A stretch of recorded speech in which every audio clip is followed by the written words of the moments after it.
Buenas tardes, bienvenidos una vez más a este ciclo de conferencias Las Músicas de México. En esta ocasión estamos celebrando la sesión número 4, que está a cargo de la doctora Ana Alonso. Y pues este ciclo es coordinado por nuestro académico corresponsal Benjamín Juárez Echenique, a quien voy a dejar la palabra, no sin antes recordarles que si tienen alguna duda, algún comentario, lo expresen y lo dejen en la caja de comentarios para darles lectura al final de la charla. Pues muchas gracias por acompañarnos nuevamente y le dejo la palabra al doctor Juárez Echenique. Gracias, maestro Juárez Echenique, pero agradezco el que me hayan subido de título. En cambio, sí tengo el privilegio de presentarles a una doctora, una gran académica mexicana que está radicando también aquí en Estados Unidos, Ana Alonso Minuti, que es profesora titular de musicología y subdirectora del Departamento de Música de la Universidad de Nuevo México, en Albuquerque, en Estados Unidos. Pero ella es originaria de Atlisco, en Puebla, y cuenta con títulos de la Universidad de las Américas, donde cursó su licenciatura en música, y después la maestría y doctorado en musicología en la Universidad de California, en la ciudad de Davis. Su trabajo docente y investigador se centra en las prácticas contemporáneas, vanguardistas y experimentales, así como en las tradiciones musicales de México y de la frontera México-Estados Unidos, el norte. Ha publicado en volúmenes y revistas especializadas de Argentina, España, México y Estados Unidos, y ha presentado su trabajo en Europa, Latinoamérica y el Caribe.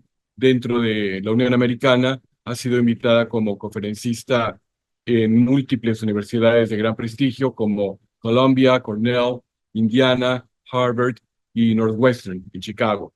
Es además la coeditora del volumen Experimentalism in Practice, Music Perspectives from Latin America, que fue publicada por la editorial de la Universidad de Oxford en 2018, y autora del libro Mario Lavista, Mirrors of Sounds, por el cual estoy muy agradecido, y que fue recientemente publicado también por la Universidad de Oxford, una de las editoras más prestigiosas en temas de música de los 4 puntos de la Rosa de los Vientos. Y actualmente se desempeña como coeditora de la revista 20th Century Music de la editora de la Universidad de Cambridge, que es la otra universidad que compite en Inglaterra con Oxford, y forma parte del comité editorial encargado de la revista de género y sexualidad en la enciclopedia Grove Music Online. Y digo que estoy muy agradecido porque Mario Lavista fue un queridísimo amigo y colega que siempre jugó un papel fundamental en acrecentar los lenguajes y los horizontes de la música de México a través de sus viajes, sus ediciones, pero de todo esto nos va a hablar Ana, y pues muy bienvenida, somos todos oídos. Muchísimas gracias. Buenas tardes. Quiero comenzar agradeciendo infinitamente al profesor Benjamín Juárez Echenique por su invitación y también por su gran iniciativa de convocar a un grupo de historiadores de la música a participar en esta serie de conferencias para la Academia Mexicana de la Historia. Y también quiero aprovechar para agradecer al equipo técnico detrás de la organización de este evento y de la serie en general, y agradecer a las personas que se están conectando con nosotros vía Facebook o YouTube, y los que verán esta conferencia de manera diferida. Voy a compartir pantalla.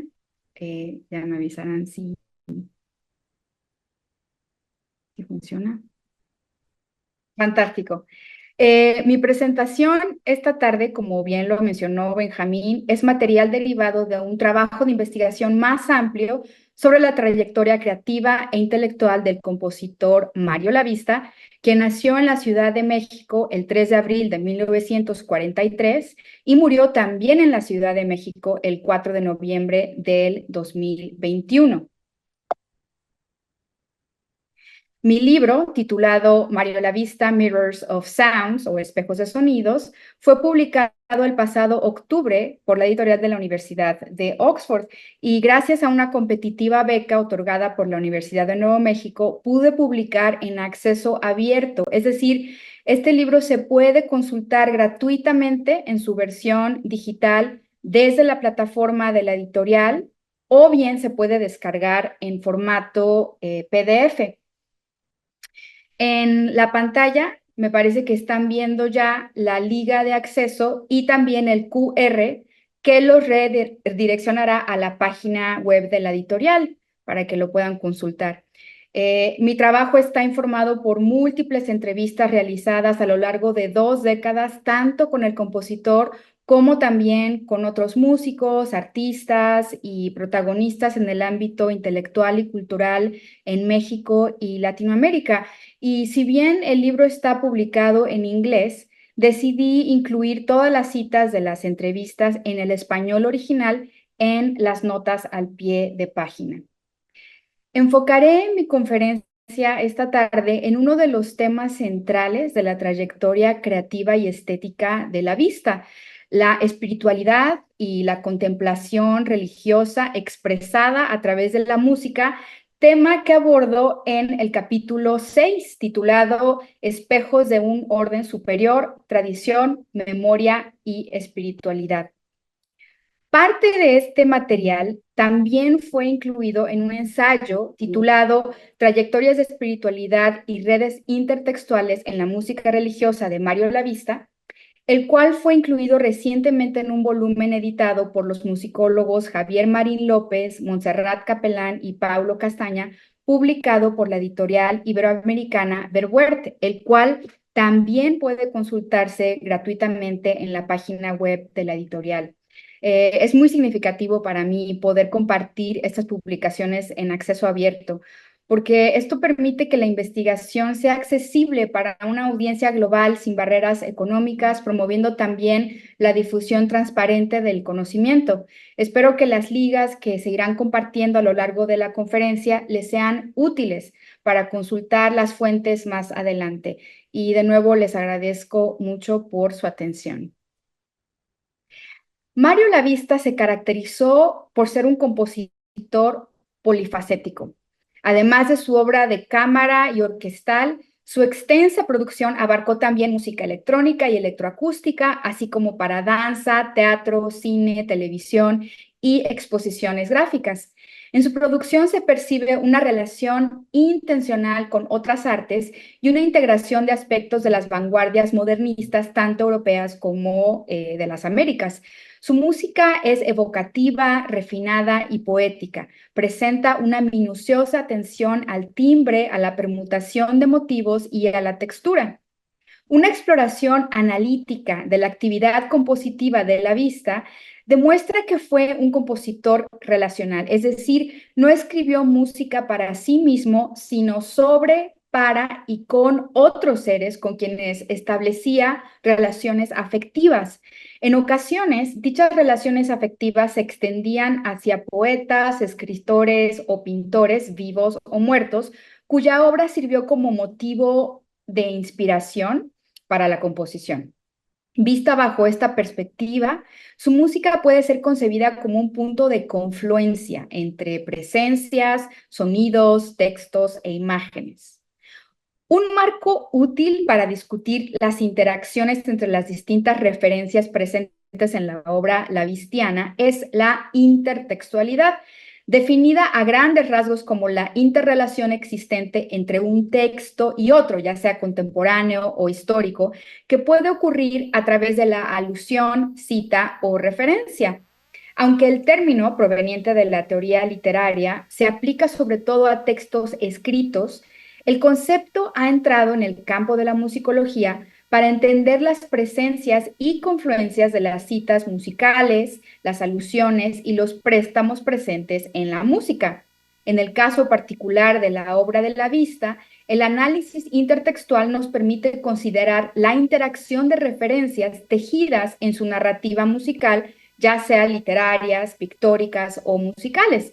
Esta intertextualidad no está limitada a la inclusión de referencias poéticas o visuales, sino también abarca el uso frecuente de la autocita, proceso en el cual el compositor inserta pasajes de sus obras previas en nuevos contextos.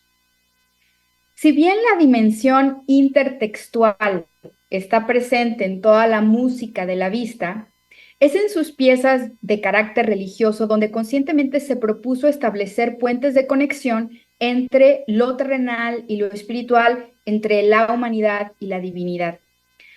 Aunque la vista no practicó alguna religión, desde la década de 1980 y hasta su muerte, dedicó parte de su producción creativa a la composición de obras centradas en temas sagrados o utilizando géneros y textos de la tradición católica.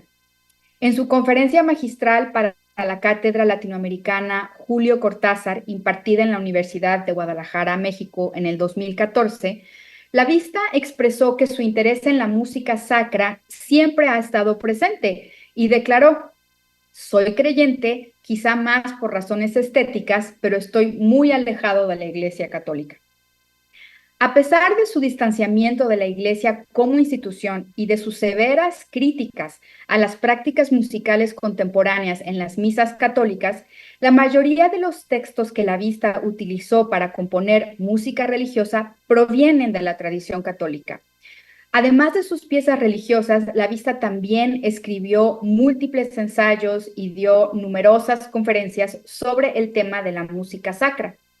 Una mirada más cercana a las palabras del compositor con respecto a este tema revela que su interés en la música religiosa fue en gran medida el resultado de su afinidad por el pensamiento musical medieval y de una predilección por las técnicas compositivas presentes en la música culta occidental de fines del medievo y del Renacimiento. La vista admiraba la clasificación boesiana de la música como una de las disciplinas del quadrivium, junto con la aritmética, la geometría y la astronomía, y solía hacer hincapié en el concepto medieval de la música especulativa, el cual, al contrario de la música práctica, consideraba la música no solo como una actividad que deba practicarse, sino como un objeto de contemplación.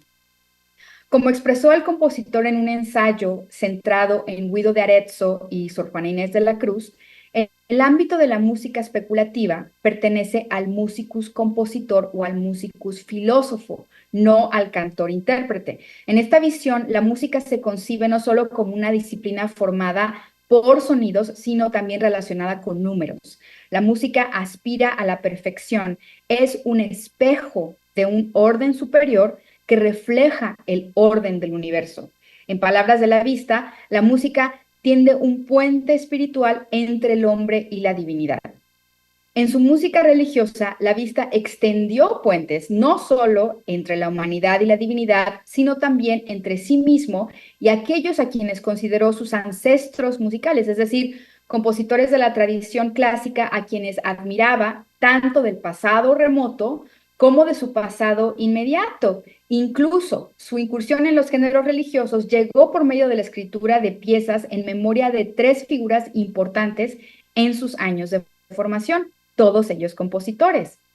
Su tío, Raúl Lavista, para quien escribió Lamento para flauta baja, el español Rodolfo Halfter, para quien escribió Responsorio para fagot y percusiones, y el alemán Gerhard Muench, para quien compuso Lacrimosa. En estas 3 piezas de carácter fúnebre, la vista no solo honra la memoria de sus mentores, sino que también emula aspectos de la obra de ancestros musicales más remotos como Guillaume de Machaut y Josquin de Pez. La vista fomentó la creación de espacios acústicos sagrados de distintas formas. Aunque el tiempo que tengo hoy no será suficiente para ahondar a profundidad sobre las variadas y múltiples maneras en las que se manifiesta la religiosidad en la obra lavistiana, prestaré atención a algunas instancias en donde el compositor abrió espacios para la introspección, la remembranza y el simbolismo. Haciendo un análisis descriptivo y tomando en cuenta la dimensión intertextual presente en 3 de sus obras, Stabat Mater, Salmo y Requiem de Tlatelolco, propongo entender la espiritualidad musical lavistiana como un ejercicio creativo que le permitió al compositor establecer puentes de comunión tanto con sus antepasados musicales como con sus contemporáneos. La Vista escribió su Stabat Mater para 8 chelos y coro mixto en el año 2005. La oportunidad de musicalizar este texto vino a raíz de una invitación por parte del director español Elías Arizcuren para su ensamble Octeto Ibérico de Violonchelos. La pieza fue estrenada en la ciudad de Alicante, España, por el ensamble de Arizcuren y el coro de la Generalitat Valenciana en septiembre del 2006 y posteriormente fue grabado por el ensamble vocal contemporáneo de la Universidad de Indiana, Estados Unidos, dirigido por la venezolana Carmen Elena Telles. Esta grabación de Carmen Elena Telles está incluida en el disco Stabat Mater y otras obras sacras, el cual está disponible en Spotify. Se compartirá la liga en los comentarios en redes sociales. A nivel compositivo, esta pieza, Stabat Mater, presenta una extensión de procedimientos que la Vista ya había explorado previamente en otra obra, en su Missa Brevis ad Consolationis Dominam Nostram, de 1994-95, una obra que yo considero es central dentro de su repertorio religioso. Se puede apreciar el uso de técnicas contrapuntísticas del medievo tardío y el renacimiento temprano, como las entradas imitativas y canónicas, el uso simbólico de los registros vocales y la presencia de los intervalos principales. 2. La quinta justa y la tercera menor, también utilizados de manera simbólica. La quinta justa representando el ámbito espiritual, la perfección divina, y la tercera menor representando la humanidad o la imperfección. El motivo musical o moto que unifica los 5 movimientos de la Missa Brevis también aparece en el Stabat Mater, dándole forma a los temas melódicos principales. La Vista teje una textura exquisita usando implicaciones cromáticas en las líneas vocales y en los armónicos naturales de los chelos. A los que estamos familiarizados con la estética lavistiana, estas texturas transparentes nos recuerdan otra pieza, Reflejos de la Noche, para cuarteto de cuerdas, que es quizá la obra más conocida, quizá la más tocada de la Vista. Como es característico del estilo lavistiano, en el Stabat Mater también se escuchan reminiscencias de otras de sus obras pasadas, por ejemplo, Cuaderno de viaje para viola o violonchelo solo. Entonces, escuchemos los primeros 4 minutos del comienzo del Stabat Mater. Stabat Mater dolorosa, iusa crucem lacrimosa, tum pendebat filium.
El Stabat Mater ha sido usado en la liturgia romana como secuencia y como himno. La copia más antigua del texto data del siglo XIII y es de origen franciscano. En cuanto a su forma, el poema contiene 20 estrofas de 3 líneas, tercetos, de 8, 8 y 7 sílabas, que siguen una métrica trocaica. Cuando explicó las razones para componer un Stabat Mater, para musicalizar este texto, la Vista comentó, cito, desde el punto de vista compositivo, el Stabat es un claro ejemplo de la fina y aguda tensión que hay en la música religiosa entre el mensaje propiamente religioso y la expresión artística. El mismísimo San Agustín no está del todo seguro de que el alma, al oír un coral, sea confrontada por la fe o por la belleza del sonido. En ocasiones, la tensión se resuelve por la primacía del texto, en otras, por la música. Para la Vista, establecer un encuentro imaginario entre texto y música configura un espacio religioso sonoro de bordes misteriosos. En la pieza, esos bordes son delineados por olas de armónicos naturales y artificiales de los chelos, que a su vez se mezclan con las texturas imitativas cantadas por las voces. La naturaleza doliente del texto, ante todo, se trata de una meditación del sufrimiento de la Virgen María durante la crucifixión de Cristo, se encuentra en el tejido sónico y textual. Aunque las musicalizaciones tradicionales del Stabat Mater no van precedidas por canto gregoriano, la Vista decide empezar y terminar su pieza con una secuencia para la Virgen tomada del Liber Usualis que Carmen Elena Telles le sugirió. A diferencia de la austeridad característica de su Missa Brevis, el Stabat Mater presenta una textura más robusta y un timbre más cálido por la presencia de los chelos. En contraste con otras piezas de carácter religioso que había escrito anteriormente, el Stabat Mater se percibe como un ostentoso edificio arquitectónico, ya que a momentos las voces y los chelos alcanzan sonoridades muy intensas a partir de acordes llenos de gran volumen. En este respecto, el estilo musical del Stabat Mater es mucho más teátrico que la austera Missa Brevis. Esta teatralidad también está presente en los pasajes solistas asignados a 4 cantantes del coro. En cuanto a la dimensión rítmica, el Stabat Mater es tan riguroso y exigente como la Missa Brevis. En una conversación que tuve con Carmen Elena Telles sobre el Stabat Mater en comparación con la Missa Brevis, Telles expresó, el Stabat Mater es más lírico, como evocando un renacimiento más tardío.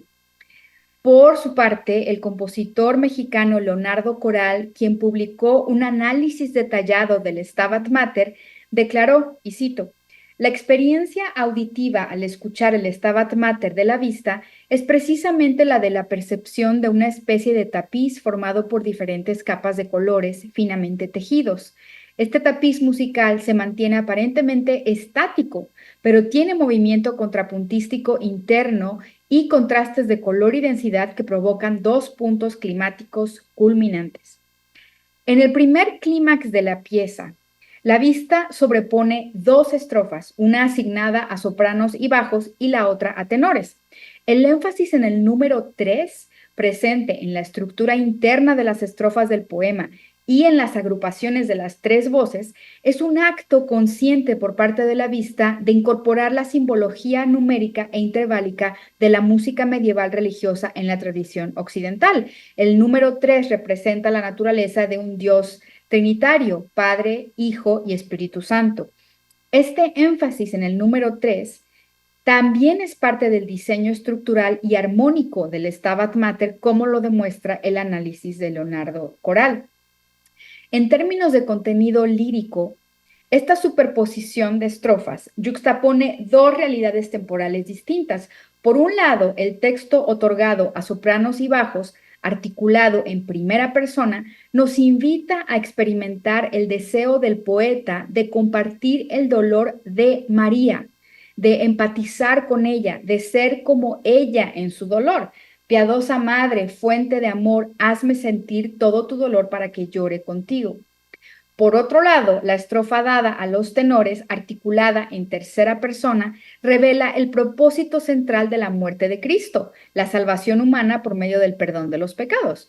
Por los pecados de su pueblo, vio a Jesús en el tormento y sometido a azotes. Las 3 líneas para las sopranos y las 3 líneas para los tenores comparten el mismo contorno melódico por contrapunto imitativo y arriban a un unísono resonante al final de la primera línea de sus respectivas estrofas con el canto simultáneo de las palabras amoris gentis. En mi escucha subjetiva entiendo esta simultaneidad al unísono como representativa del mensaje central de la pieza, un amor por la gente. Entonces vamos a escuchar este primer momento climático de la pieza.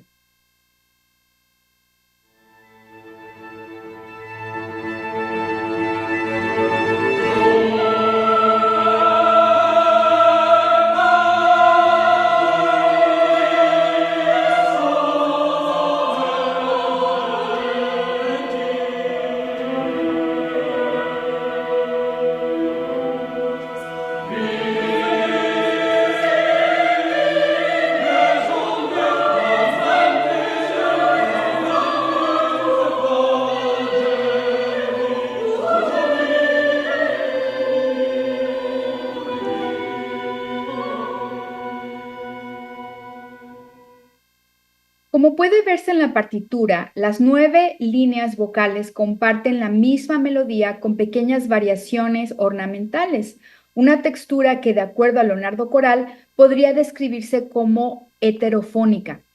Entonces, se puede sugerir que la presencia de una sola melodía compartida por 9 voces diferentes es una manera de representar la unidad de un mensaje central, el amor. La palabra que abre la estrofa, la cual es asignada a sopranos y bajos, pía, que significa piadosa, amorosa, refleja la importancia del mensaje. A diferencia de un gran número de musicalizaciones del texto del Stabat Mater por otros compositores de la tradición clásica, incluyendo Josquin, Vivaldi, Pergolesi, Rossini, Verdi y Pärt, que usan la exclamación Eia Mater o madre para abrir la estrofa, la vista decide usar la expresión Pia Mater, piadosa madre. Esta variación textual que realiza muestra el énfasis que la vista otorga a la naturaleza piadosa, amorosa de la madre. Al elevar las plegarias hacia ella, la fuente del amor, el poeta pide que se le sea concedido compartir el dolor de la madre. Las 3 voces bajas extienden la palabra pía durante 5 compases. Esta extensión le otorga a esta palabra aún más fuerza y prominencia en el tratamiento personal y simbólico del texto, siendo la vista una persona cuya trayectoria compositiva fue marcada por las relaciones afectivas que mantuvo con la gente a su alrededor. No es difícil trazar una conexión entre la figura materna del Stabat Mater y la propia madre del compositor. Durante toda su vida, la vista se mantuvo muy cercano a su madre. Hoy día, a punto de cumplir 101 años de edad, María Luisa Camacho es la madre que ha sufrido la inconmensurable pérdida de su hijo. El segundo clímax del Stabat Mater sucede en un pasaje donde se superponen otras 2 estrofas del texto, ambas con una misma plegaria donde el poeta le pide a la Virgen que le haga portar el sufrimiento y dolor ahora de Cristo. Estas son las únicas 2 estrofas del poema centradas en las heridas y las pasiones de Cristo. Hazme portar la muerte de Cristo, hazme de la pasión partícipe y que venere sus llagas. Haz que sus heridas me laceren, embriagado con la cruz por el amor de tu Hijo. Para Leonardo Coral, este segundo clímax representa una ruptura violenta con el fluir general, ya que es la primera vez en la obra donde los chelos tocan una sección completa en tonas reales, no con los armónicos naturales que habían caracterizado la textura hasta entonces. Asimismo, Coral observa que el movimiento paralelo de las voces en intervalos de cuartas y quintas recuerda al antiguo órganum medieval. En este pasaje, los chelos mantienen un acorde basado en quintas justas y terceras, intervalos que reflejan esta simbología espiritual. Para la vista, como mencionamos previamente, las quintas justas representan la divinidad, mientras que las terceras representan la humanidad. Vamos a escuchar este segundo movimiento climático.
La vista repite el último par de líneas et plagas recolere y ab amorem fili para cerrar la participación vocal de esta sección. Esta repetición hace hincapié en la importancia de este momento que sugiero entender como central en la pieza. La palabra recolere podría traducirse como venerar o reflexionar acerca de, pero la acción recolo sugiere no solo recordar o conmemorar. En el dogma católico implica revivir, volver a experimentar. Cuando un creyente revive, hay una sincronía del pasado bíblico, en este caso, la crucifixión de Cristo, y el presente. La súplica es meramente corporal. El creyente está pidiendo revivir las heridas de Cristo o ser herido por ellas. En esta dimensión performativa del ritual sacro, las dos realidades temporales distintas se conjugan en una sola. Esta juxtaposición de temporalidades que sucede en la conmemoración, recolere, es representada musicalmente por la superposición de las dos líneas. En la línea ab amorem fili, la vista utiliza una variación textual, también utilizada por Rossini en su Stabat Mater. La vista empieza la frase con la preposición ab en vez de ob, la cual es usada con mayor frecuencia, mientras que ob con caso acusativo significa por causa de, enfrente de, ab con caso ablativo puede traducirse como por, desde de u origen. Esta variante textual de utilizar ab en vez de ob invita al escucha a interpretar que la súplica del creyente de ser infligido por las heridas tiene su origen en un amor por Cristo, el Hijo. Es un amor que demanda no solo devoción de mente y corazón, también una subyugación total del cuerpo. De ahí la repetición de la frase et plagas recolere, que venere sus llagas. Al construir un clímax musical con esta súplica, la vista enfatiza un dogma central en la fe católica. Cuando el creyente revive o conmemora el sufrimiento de la resurrección de Cristo, también está haciendo efectiva su propia salvación. Y alcanzar la salvación es, al mismo tiempo, el culmen de la fe católica. Después del Stabat Mater, la vista continuó musicalizando textos sacros en latín. Él decía que latín es el idioma que habla Dios. Una de sus piezas religiosas más frecuentemente interpretadas es el Salmo del 2006-2007. Dentro del repertorio religioso de la vista, salmo es una continuación de las elegías o lamentos que el compositor escribió a memoria de un colega, en este caso del compositor y pianista Ramón Montes de Oca, a quien la vista consideró un amigo muy cercano. Un músico de gran iniciativa, Montes de Oca fundó el ciclo de música contemporánea del Festival Internacional Cervantino, el cual coordinó por 20 años. Salmo está escrita para soprano, 4 crótalos tocados por la cantante y contrabajo, una combinación inusual sugerida por la soprano Lourdes Ambrís y su esposo, el contrabajista Luis Antonio Rojas, quienes comisionaron la obra y a quienes está dedicada. En esta pieza, la vista musicaliza el texto del Salmo 150 de la Biblia Vulgata Latina, Laudate Dominum, conocido como la doxología final, que consiste en una serie de enunciados que exhortan al creyente a alabar a Dios usando distintos instrumentos musicales. La vista decide una vez más utilizar la versión en latín de este salmo por su potencial fonológico y para transmitir un sentido de ritual. Esta idea de ritual es llevada a cabo tanto por el texto como por la música. La falta de métrica otorga la sensación de estar escuchando una línea melódica libre o improvisada. En este sentido, la textura de la pieza podría describirse como un largo recitativo sucedido sobre un pedal que se mueve lentamente en el bajo. La indicación inicial de la partitura, como una plegaria, sugiere el carácter de la pieza. Lo que está escrito en la página debe ser entendido como una oración o súplica. La exploración de las técnicas extendidas en la voz, incluyendo efectos nasales y guturales, permite una cierta desfamiliarización del texto en latín. Para la pieza, la vista pide usar scordatura en el contrabajo, que es una entonación alterna, mi bemol, la, re y la bemol, en vez de mi, la, re, sol. Esta combinación de tonos produce 2 cuartas justas y 2 cuartas aumentadas, separadas por un semitono, o también entendidas como 2 quintas justas separadas por un tritono, una sonoridad característica en la obra lavistiana. De manera similar, los 4 crótalos contienen el mismo contenido interválico, si bemol, mi, la, mi bemol. El contrabajo presenta largos pedales que a través de un movimiento de arco circular, desde sul tasto a sul ponticello, produce cambios graduales de timbre. La alternación entre los intervalos de quintas justas y tritonos constituye la principal tensión armónica de la pieza. Acerca de su sonoridad, el compositor colombiano Rodolfo Acosta expresó: el canto es refinado en su ornamentación y pasa por diferentes tipos de fonación, incluyendo una descrita en la partitura como a la manera de los monjes tibetanos, logrando una profunda pero discreta expresión. Todo esto, combinado con el texto bíblico, la sonoridad también tibetana de los crótalos y el bordón del contrabajo, que sugiere, tal vez, un cierto ambiente de referente indostaní, hace de la obra una especie de rezo intercultural de gran impacto emocional. Vamos a escuchar los primeros minutos del Salmo, interpretado por Lourdes Ambrís y Luis Antonio Rojas. La obra completa puede escucharse en la grabación Stabat Mater y otras obras sacras disponible en Spotify.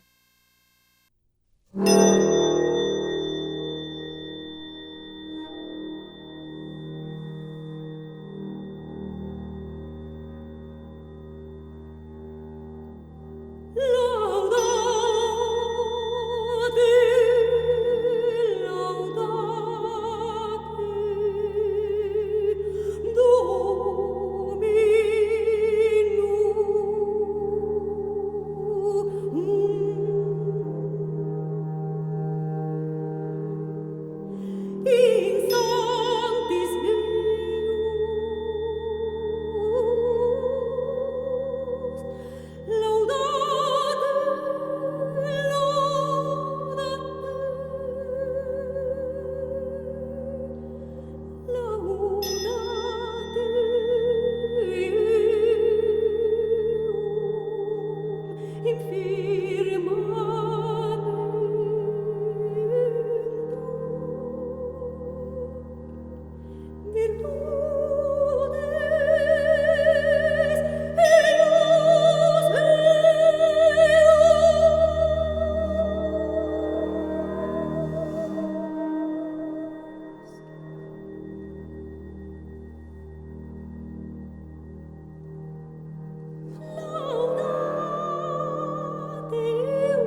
La producción religiosa de la vista culminó con una misa ofrecida para el reposo de las almas que ya trascendieron al más allá.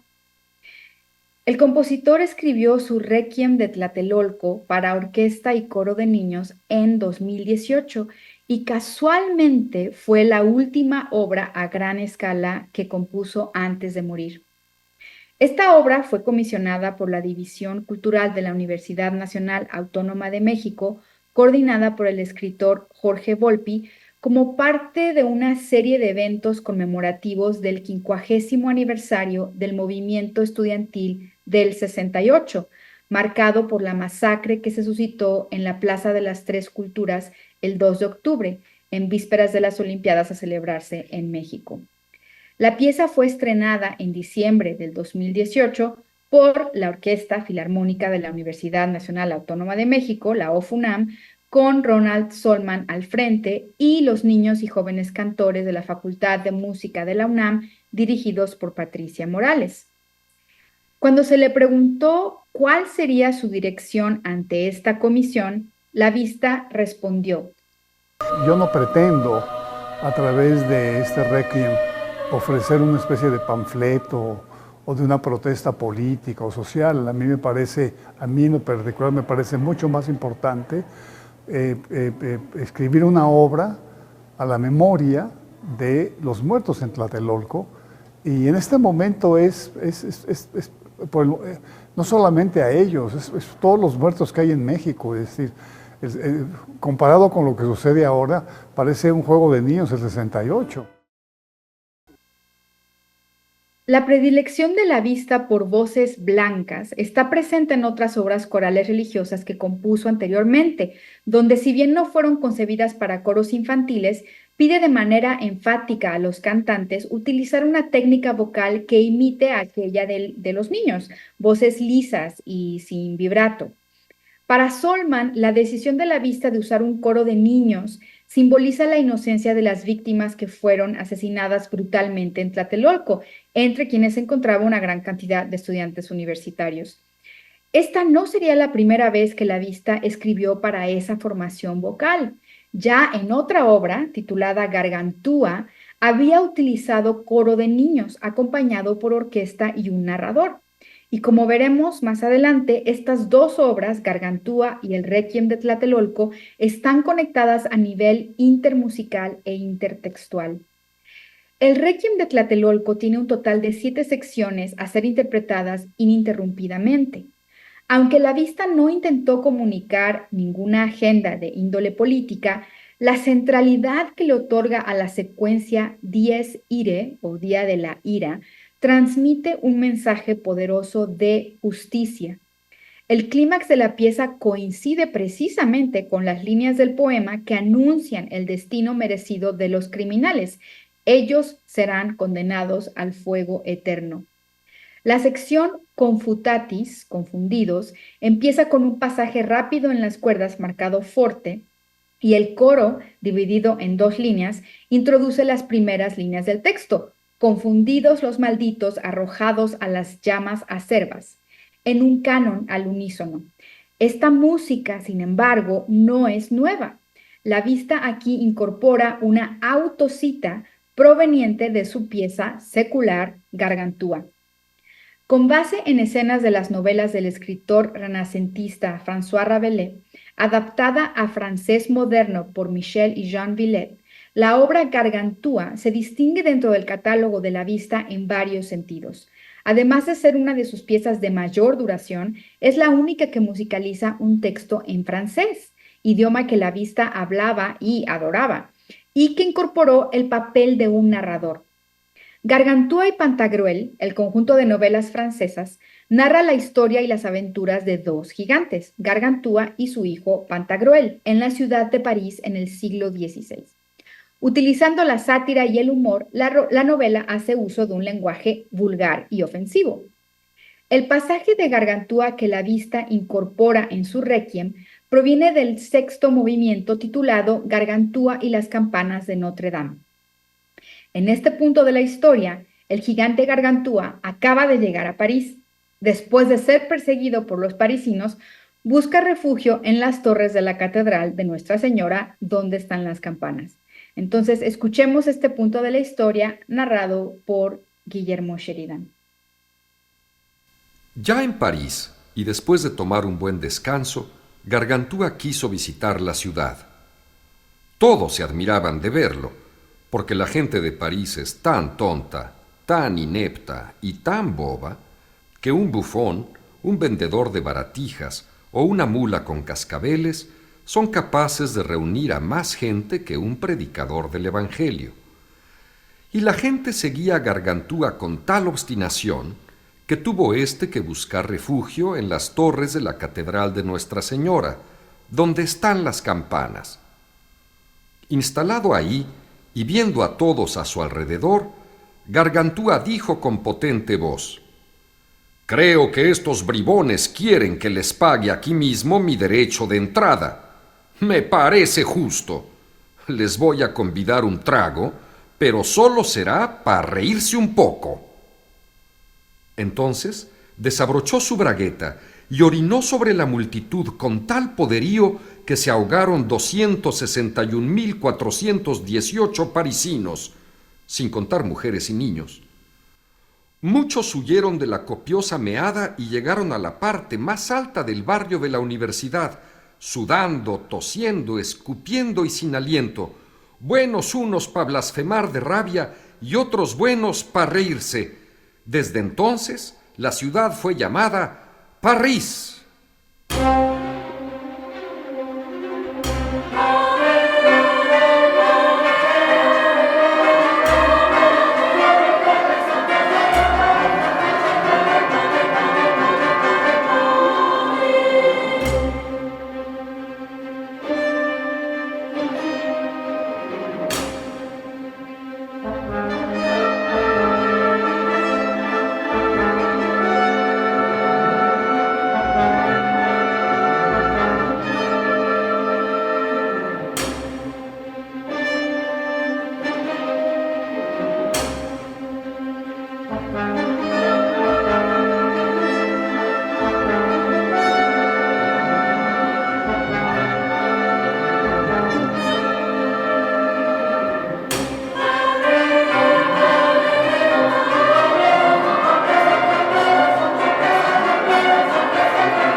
¿De qué forma se puede interpretar esta inclusión proveniente de una obra secular, conceptualmente centrada en las hazañas vulgares de un gigante, en el contexto de una pieza sacra dedicada al descanso eterno de las almas del 68? Aunque disímiles en el terreno conceptual, propongo entender que el pasaje incorporado de Gargantúa en el Requiem de Tlatelolco clarifica de manera contundente el mensaje central de la obra sacra. Las almas de aquellos que fueron despiadadamente asesinados en Tlatelolco hallarán paz cuando los culpables sean condenados a las llamas de fuego y se haya alcanzado justicia eterna.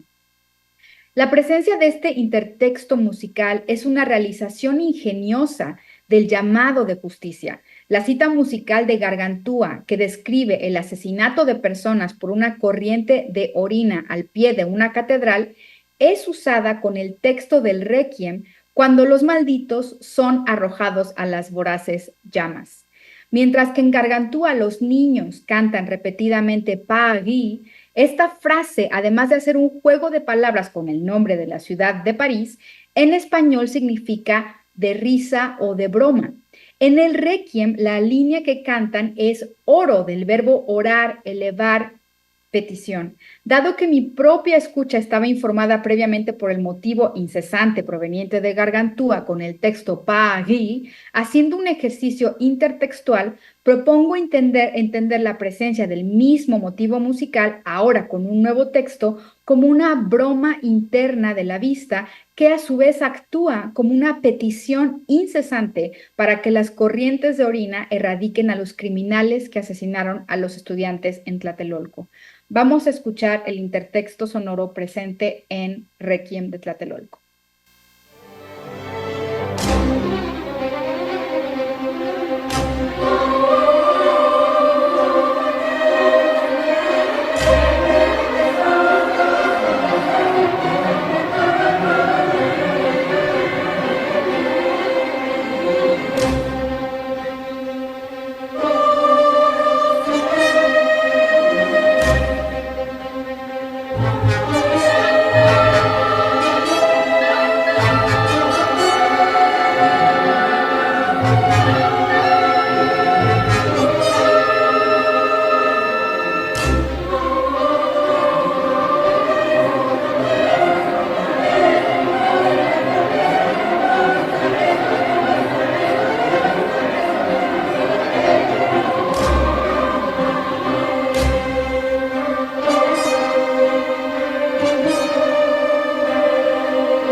Hacia el final de la pieza, en una atmósfera mágica y a la vez escalofriante provocada por los delicados armónicos de las cuerdas sostenidos sobre arpegios de arpa y celesta en un registro agudo, el coro de niños en divisi a dos voces canta Agnus Dei dona eis requiem sempiternam, Cordero de Dios, concédeles el descanso eterno. Mientras las cuerdas sostienen un fa en armónicos naturales en pianísimo, un solo de trompeta anuncia el toque de silencio, seguido por una segunda trompeta. Como se ve en el ejemplo, el coro, ahora en unísono, eleva por última vez la petición que abrió la pieza, puntualizada por las campanas tubulares. Requiem aeternam dona eis Domine. Dales, Señor, el descanso eterno. La vista quería que la secular melodía fúnebre de trompeta fuera ahora resemantizada en un contexto religioso. La inconfundible cuarta justa ascendente que abre el toque de silencio le otorga a la audiencia un contexto familiar y a la vez alude a la ocasión y el propósito del momento que se está presenciando. Habían pasado ya 50 años de ese evento terriblemente violento que cambió para siempre la historia de México. Desde entonces, en múltiples manifestaciones públicas y en toda conmemoración del evento, se puede escuchar a los mexicanos gritar a una voz, 2 de octubre no se olvida. Quisiera mostrar el fragmento del final del Requiem en su estreno mundial.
Aunque no es originaria de México, la melodía de trompeta conocida como toque de silencio se toca todos los días en espacios militares al mediodía en reconocimiento a los héroes caídos. Después de un año entero de conmemoraciones del movimiento estudiantil del 68, durante el estreno mundial del Requiem de Tlatelolco en la Sala Nezahualcóyotl la noche del 8 de diciembre del 2018, el público observó colectivamente un minuto de silencio en honor a aquellos que perdieron su vida mientras defendían ideales de libertad política y justicia social. Los segundos de absoluto silencio que Solman sostuvo después del último acorde del coro y la orquesta se sintieron abrumadoramente cargados de sentimientos inexpresables. La repetición del canto monofónico que abrió la pieza otorgó un sentido de tiempo circular. Con este retorno, el público fue traído de regreso a un sentimiento de petición por el descanso eterno de los muertos de Tlatelolco. Tal vez haya sido este desenlace tan poderoso lo que llevó al crítico musical Iván Martínez a concluir que el Requiem de Tlatelolco de la Vista, cito, quizás se reconozca en la posteridad como una de las obras más contundentes formalmente hablando de su periodo creativo actual, mientras que artísticamente mueve a la indefinición a los no creyentes y reafirma la fe de los religiosos. En su estimación, de todos los estrenos musicales llevados a cabo en México durante el 2018, el estreno del Requiem es el que más hondo cala en el espíritu y la cultura nacionales. Yo no pude estar presente en ese estreno en el 2018, radico en Estados Unidos y esa era la semana de exámenes finales en mi universidad. Mi primera exposición auditiva al Requiem fue a través de YouTube, mientras escuchaba la pieza en el año 2020, en medio de la pandemia de COVID-19, una temporada en la que el toque de silencio se tocó diariamente en homenaje a aquellos muertos por el virus y en honor de los infatigables trabajadores del sector salud en México, me sentí completamente abrumada de emoción. Las caritas de los niños proyectadas desde la pantalla de mi computadora en casa y el sonido prístino de sus voces acompañado de los armónicos naturales de las cuerdas saliendo de la bocina de mi sala me inspiró un sentimiento de unidad, de empatía y de pertenencia. Lejos de casa y sin poder viajar a México por la pandemia y entristecida por la muerte de muchos conocidos y seres queridos provocada por la pandemia, me uní a las voces de los niños en espíritu y elevé una oración silenciosa por el descanso eterno. El hecho de que una misa de difuntos haya sido la última pieza a gran escala que la Vista escribió antes de morir, pudiera parecer como un augurio, una profecía o un acto de mal agüero. Pero al considerar los muchos puentes que la Vista construyó a través de su música religiosa entre el campo terrenal y el espiritual, esta coincidencia tiene sentido.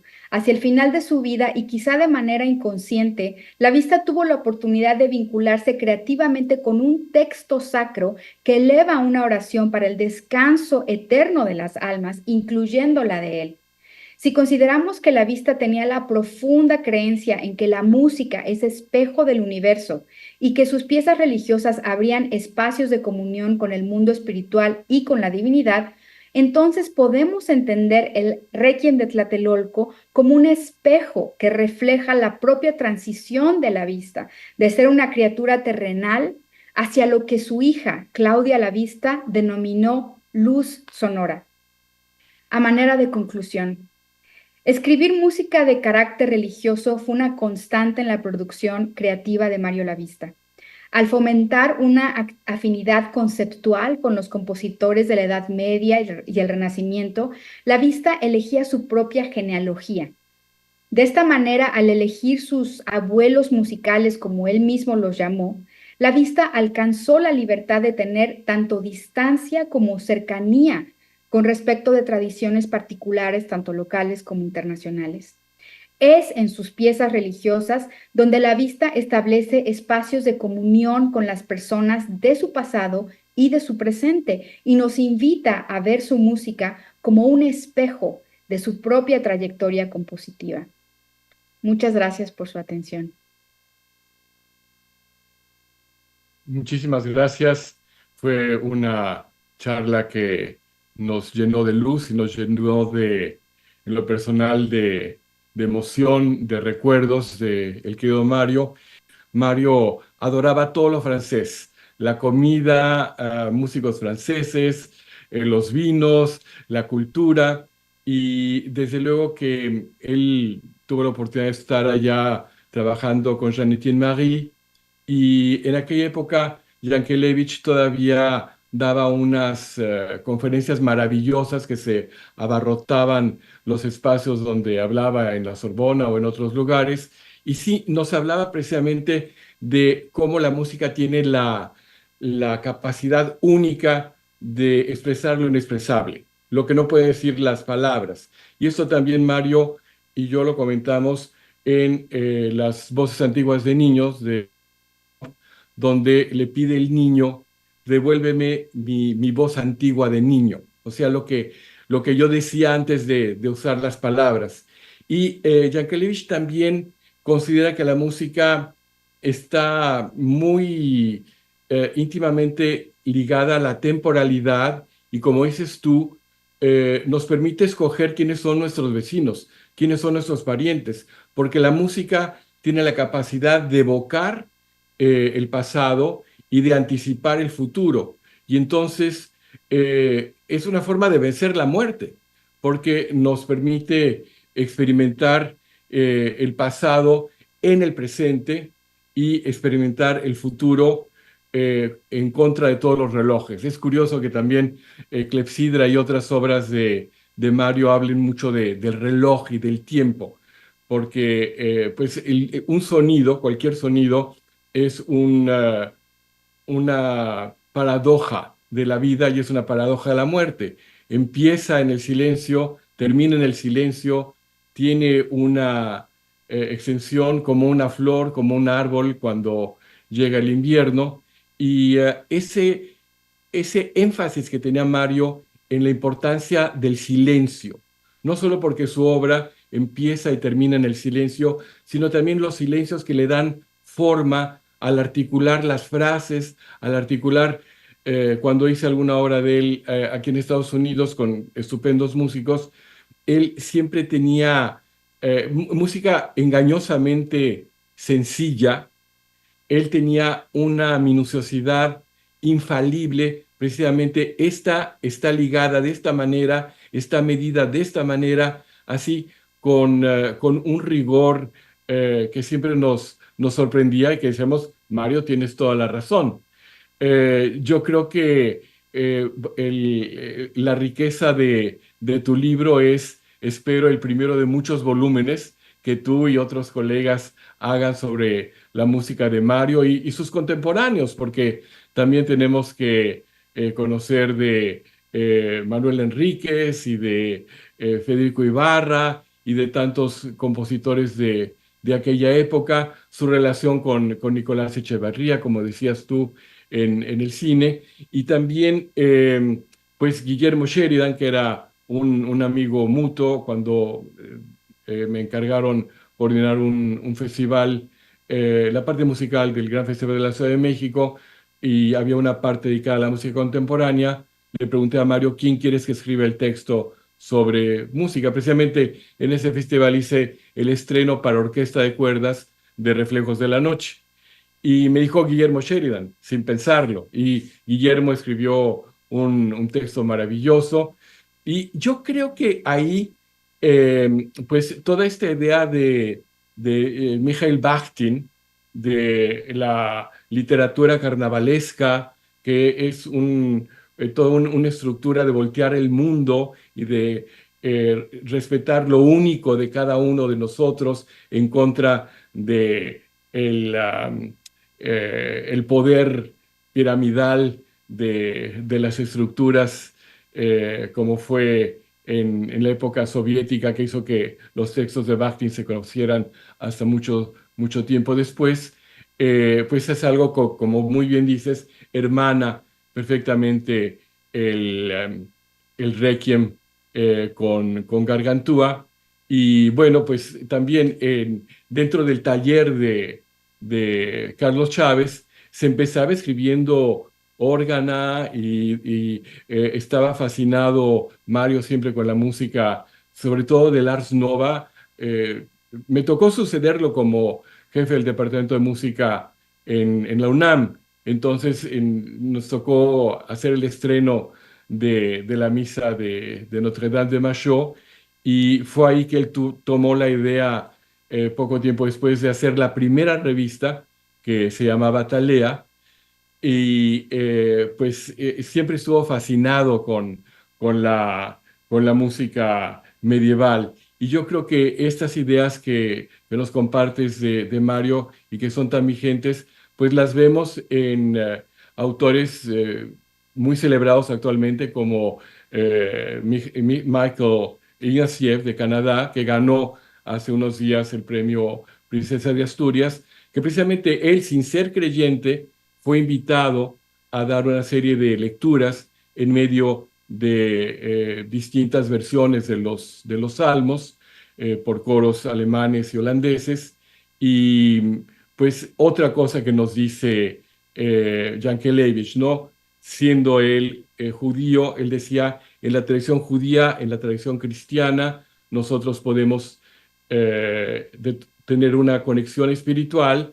Y bueno, uno de sus autores favoritos era Fauré, que también era una gente que mientras estaba el padre diciendo el sermón, se bajaba a fumar un cigarrito porque no soportaba oír a los curas en la Madeleine, y cuyo Requiem también es un espacio de paz y de duda.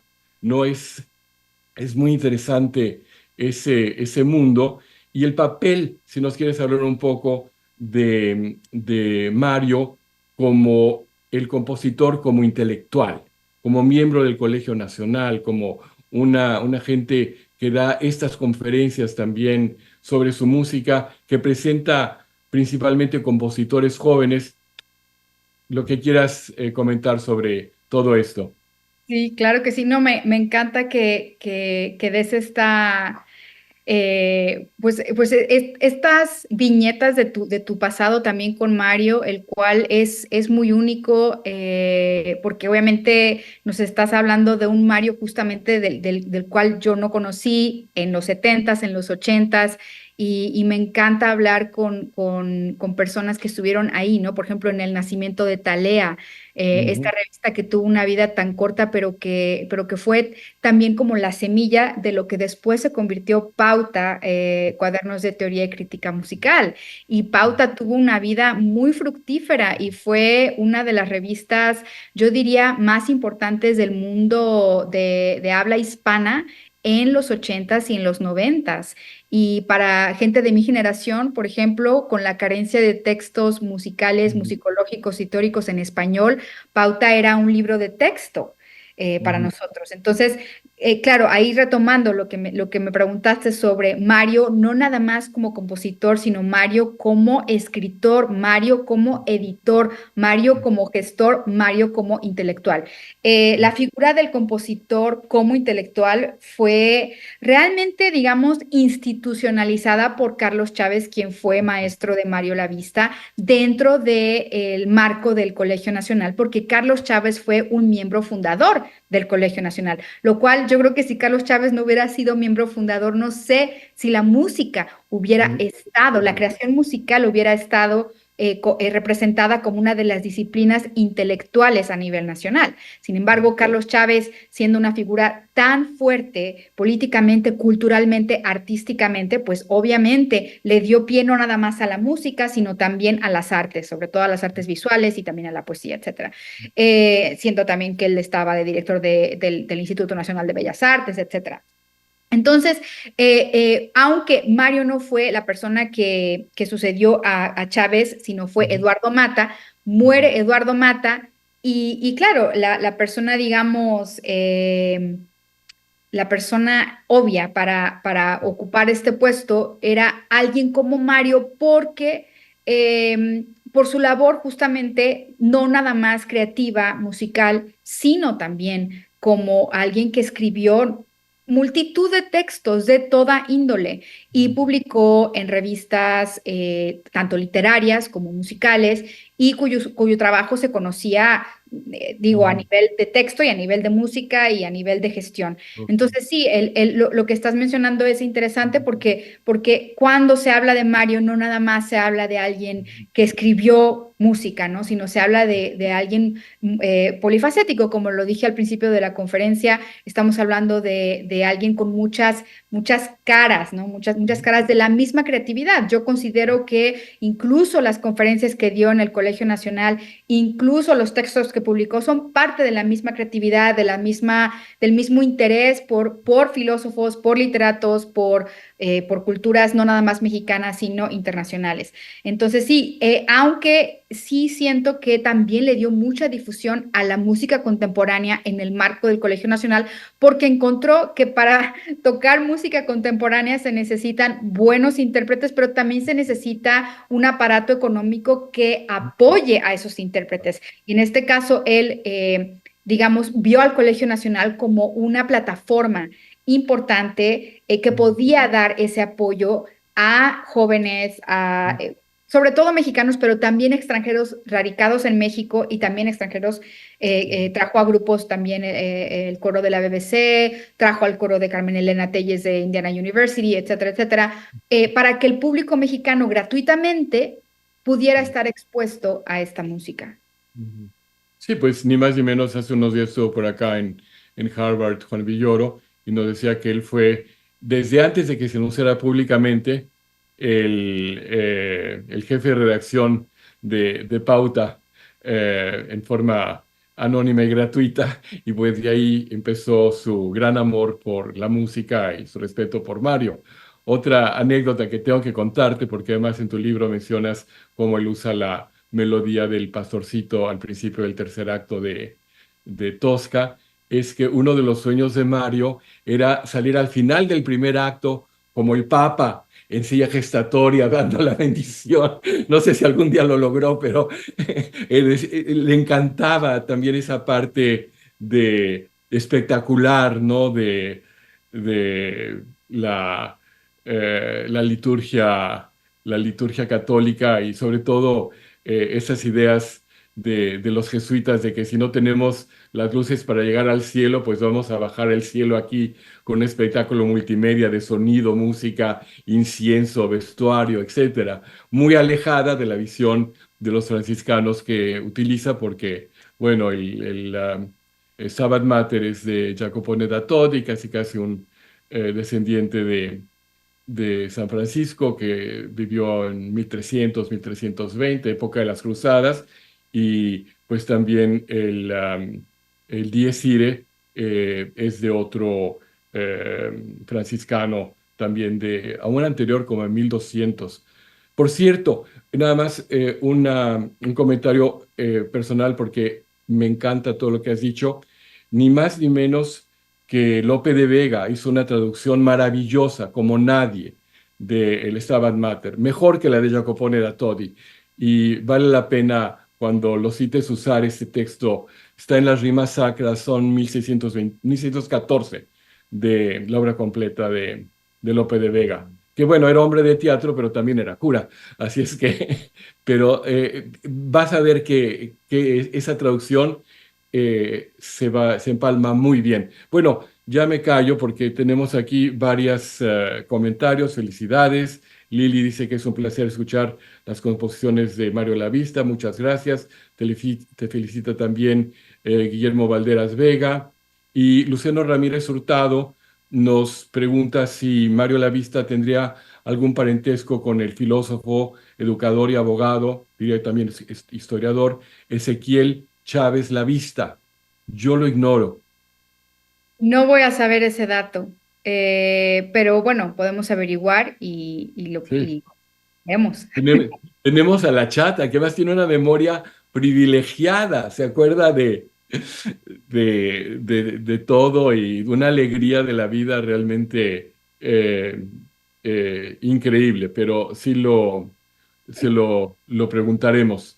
Y bueno, yo tendría alguna otra pregunta para ti, y es que la conferencia que tú mencionaste en la Universidad de Guadalajara es una pieza fundamental de Mario y creo que otra es precisamente su discurso de ingreso al, al Colegio Nacional, donde siento un poco demasiado presente quizás a Carlos Chávez.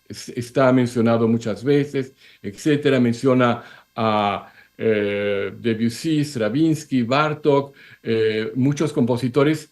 Menciona a Ricardo Castro, pero no menciona con mucho respeto a Manuel Enríquez, pero no menciona ni una sola vez a Manuel M. Ponce ni a Julián Carrillo, que eran los digamos, enemigos ideológicos de Carlos Chávez. ¿Tú cómo interpretas esta ausencia de Ponce y Carrillo en este gran discurso de Mario Lavista en el Colegio Nacional? Sí, como bien mencionas, más que nada, yo creo que la omisión se debe justamente quizá a un acto político. Estos discursos de ingreso, bueno, en realidad él no tenía más que un ejemplo, ¿no? El ejemplo de Mata, que el discurso de ingreso de Mata también es muy interesante porque también como que en su panorama de la música mexicana quien cita y quien no cita también traza una línea muy específica y también muy ideológica y muy política. Ahora, en el Colegio Nacional, en realidad, algo de lo que yo también hablo, aunque no hablo extendidamente porque no era el sitio, pero algo de lo que hablo es de esta cuestión de que en realidad los nuevos miembros, casi la mayoría, son discípulos del miembro anterior. Pues en ese tipo de relación, ¿no? Se duplican, se reproducen ideologías, direcciones estéticas, y aunque supuestamente el Colegio Nacional los miembros no pueden, digamos, hablar políticamente de cuestiones políticas, pero sí en cuestiones ideológicas y estéticas yo sí veo como ciertas líneas. Entonces, yo creo que la vista sabe que en este tipo de esquema, en este tipo de patrón, pues lo que debía hacer era como seguir, digamos, el lineamiento que ya había trazado tanto Mata como Chávez. No, no. Yo creo que es por eso, pero no creo que haya sido por falta de aprecio y valoración a la obra de Manuel M. Ponce ni de Julián Carrillo, porque en conversaciones que tuve con la vista, y me imagino que tú también, pues salían a la conversación los dos músicos. Ahora, de Carrillo también, yo creo que apenas, yo creo que con el trabajo justamente de gente como Alejandro Madrid, se está reivindicando mucho la figura y la música y se está conociendo la música de Carrillo, porque hace décadas tampoco es que se conocía tanto. Sí, bueno, ahí hubo una cuestión clara de una campaña en contra de Carrillo y pues el trabajo que ha hecho precisamente estuvo en estas charlas hace 2 semanas y eh, se enfocó mucho en los pianos como un archivo de sonoridades. Mario, cuando regresó con el grupo Cuanta, que duró muy poco tiempo ese grupo, pero era interesante, le pidió los pianos a Lolita y Lolita estaba muy molesta porque los usaban solamente para hacer clusters. No, no había ninguna idea de seguir las enseñanzas de Julián Carrillo y por supuesto sí está muy, muy alejado de lo que era la estética experimental en aquella época, aunque es curiosa esta figura que hay que estudiar más de Jean Etienne Marie, porque Jean Etienne Marie trabajó mucho sobre Carrillo y después le dio una bienvenida muy cálida a Mario. Sí, y de hecho fue a través de Jean-Etienne Marie que Mario conoció los pianos de Carrillo, no los Exacto, conoció. exacto, exacto, sí, porque Chávez nunca hablaba de eso. Curiosamente, cuando Rolfo Halter hacía sus cursos en Granada y en Santiago de Compostela, me invitó en alguna ocasión a que yo diera una breve conferencia sobre Julián Carrillo. Así es que Halter no tenía esa adversión que tenía Chávez por razones que ya conocemos, pero bueno, ahorita estamos hablando de Mario y yo creo que hay un gran trabajo para conocer más su música, su pensamiento, su estética. Y pues estamos recibiendo más felicitaciones de Tlaxcala, de Coahuila, de muchos lugares dentro y fuera de México. Y pues quisiera que tú tuvieras unas palabras finales. Ya hemos puesto ligas para que pueda la gente escuchar las obras que has mencionado y las obras sinfónicas, los cuartetos. Realmente la música de Mario es un tesoro nacional y el mejor homenaje que le podemos hacer es seguir escuchándolo, seguir estudiándolo y seguir tocándolo. Así es, y nada más para terminar, otra vez agradecerte por esta serie, por poner las historias de las músicas mexicanas en un panorama nacional e internacional dentro de un diálogo de la historia universal, y me parece, muy relevante, muy importante para nuestra labor también como historiadores de la música. En mi caso, invitar a todos los que nos acompañaron hoy a acercarse a estas músicas, obviamente, pero también a acercarse a nuestro trabajo musicológico, que también es un trabajo creativo. Es un trabajo que, si bien tiene una metodología muy establecida, es un trabajo en realidad de pasión, de amor y de creatividad. Y las ligas de mi libro están compartidas seguramente en las redes sociales. El libro está abierto, lo pueden descargar. También mis ensayos sobre Mario Lavista, todos están en mi página de academia.edu, también libres de descarga gratuita. Acérquense, conozcan el trabajo y otra vez agradecer al equipo por su ayuda en la transmisión esta tarde y a ti, Benjamín, muchas gracias por tu invitación.